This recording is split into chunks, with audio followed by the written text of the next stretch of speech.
കേരളത്തിൽ നടക്കാനിരിക്കുന്ന തദ്ദേശ സ്വയംഭരണ സ്ഥാപനങ്ങളിലേക്കുള്ള തെരഞ്ഞെടുപ്പിൽ എല്ലാ ഭരണസ്ഥാപനങ്ങളിലും പ്രാദേശിക ഗവൺമെൻറ്റുകൾ എന്ന നിലയിലാണ് തദ്ദേശ സ്വയംഭരണ സ്ഥാപനങ്ങൾ പരിഗണിക്കുന്നത്. എല്ലാ സ്ഥാപനങ്ങളിലും ഇടതുപക്ഷ ജനാധിപത്യ മുന്നണി നല്ല ഐക്യത്തോടെ മത്സരത്തിൽ പങ്കെടുക്കണമെന്നും ജനവിധി തേടണമെന്നും ഇടതുപക്ഷ ജനാധിപത്യ മുന്നണി തീരുമാനിച്ചിട്ടുണ്ട്. തെരഞ്ഞെടുപ്പ് നടത്തുന്നതിനുള്ള സംഘടനാപരമായ തയ്യാറെടുപ്പുകൾ ഏകദേശം പൂർണ്ണമായി കഴിഞ്ഞിട്ടുണ്ട്. ഈ തദ്ദേശ സ്വയംഭരണ സ്ഥാപനങ്ങളിൽ സീറ്റ് വിഭജന ചർച്ച ഇടതുപക്ഷ ജനാധിപത്യ മുന്നണി നടത്തിവരികയാണ്. നിരവധി സ്ഥാപനങ്ങളിൽ ഇതിനകം തന്നെ ധാരണയിലെത്തിക്കഴിഞ്ഞിട്ടുണ്ട്. ശേഷിക്കുന്ന സ്ഥാപനങ്ങളിലും വേഗത്തിൽ ധാരണയിലെത്തുന്നതിനും തെരഞ്ഞെടുപ്പിൽ യോജിച്ച പ്രവർത്തനങ്ങളിൽ ഏർപ്പെടുന്നതിനും ഇടതുപക്ഷ ജനാധിപത്യ മുന്നണി തീരുമാനിച്ചിട്ടുണ്ട്. കേരളത്തിൽ ഇടതുപക്ഷ ജനാധിപത്യ മുന്നണി നല്ല ഐക്യത്തോടു കൂടിയാണ് പ്രവർത്തിച്ചു വരുന്നത്. ജനങ്ങളുടെ ജീവിത പ്രശ്നങ്ങൾ ശരിയായ നിലയിൽ മുന്നണി ഗവൺമെൻറ് കൈകാര്യം ചെയ്തു വരുന്നുണ്ട്. കേരളപ്പിറവിയുടെ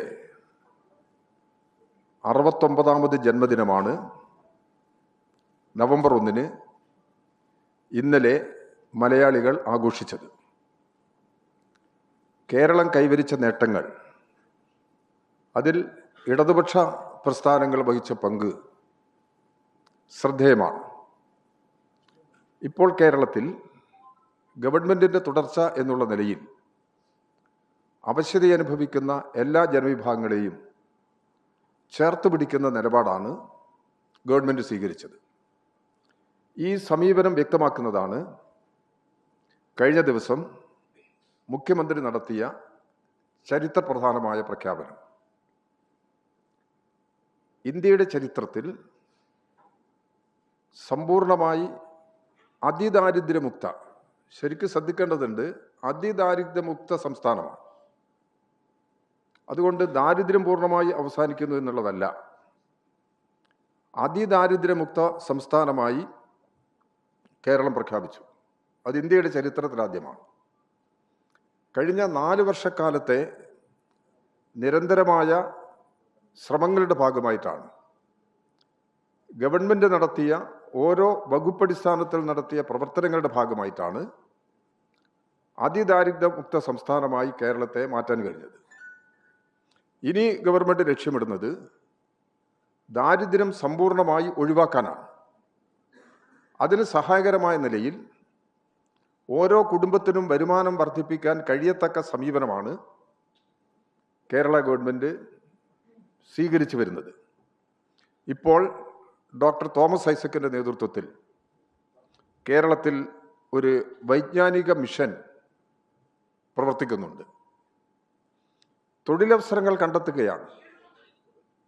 ജനങ്ങളുടെ വിദ്യാഭ്യാസം, കുട്ടികളുടെ വിദ്യാഭ്യാസം, ഉന്നത വിദ്യാഭ്യാസം, സാങ്കേതിക പരിജ്ഞാനം, ഏത് മേഖലയിലാണ് തൊഴിൽ ആവശ്യം എന്ന് കണ്ടറിഞ്ഞ് അവിടെ തൊഴിൽ പരിശീലനം നൽകുക, ഇങ്ങനെയൊരു നിലപാടെടുത്ത് കൂടുതൽ പേരെ തൊഴിലിലേക്ക് എത്തിക്കുന്നതിന് വേണ്ടിയാണ് ഗവൺമെൻറ് ശ്രമിക്കുന്നത്. ഇത് കേരളത്തിൽ ആരംഭിച്ച് തുടങ്ങിയിട്ടുണ്ട്. നല്ല പ്രതികരണമാണ് ഉദ്യോഗാർത്ഥികളിൽ നിന്ന് ലഭിക്കുന്നത്. നിരവധി കമ്പനികൾ അവർക്കാവശ്യമായ തൊഴിലാളികളെ കേരളത്തിൽ നിന്ന് റിക്രൂട്ട് ചെയ്യാൻ തയ്യാറാവുന്നുണ്ട്. ഈ ഒരു പ്രക്രിയ തുടർന്നുകൊണ്ടിരിക്കുകയാണ്. അപ്പോൾ ഇതിൻ്റെ ഭാഗമായി തൊഴിലവസരങ്ങൾ കിട്ടുക. അപ്പോൾ നേരത്തെ തന്നെ കേരളത്തിൽ പശ്ചാത്തല സൗകര്യം വികസിപ്പിക്കുന്നതിൻ്റെ ഭാഗമായി വ്യവസായങ്ങൾ, നിക്ഷേപങ്ങൾ, ഇതെല്ലാം കേരളത്തിൽ വർദ്ധിച്ചു വരികയാണ്. ഈ സൗകര്യങ്ങളെല്ലാം ഉപയോഗപ്പെടുത്തി സാധാരണ ജനങ്ങൾക്ക് കൂടുതൽ വരുമാനം ലഭ്യമാക്കാൻ സഹായകരമായ നിലപാട് കേരളത്തിൽ സ്വീകരിച്ചു വരുന്നുണ്ട്. അതിൻ്റെ ഭാഗമായി കേരളം വലിയ തോതിൽ മുന്നേറുക തന്നെയാണ് ചെയ്യുന്നത്. അപ്പം വരുമാനം വർദ്ധിച്ചു കഴിഞ്ഞാൽ ദാരിദ്ര്യം പൂർണ്ണമായിട്ടും അവസാനിപ്പിക്കാൻ കഴിയാവുന്ന നിലയിലേക്ക് കാര്യങ്ങൾ എത്താൻ കഴിയും. അങ്ങനെ ഒരു സമീപനം സ്വീകരിച്ചുകൊണ്ടാണ് ഗവൺമെൻറ് മുമ്പോട്ട് പോകുന്നത്.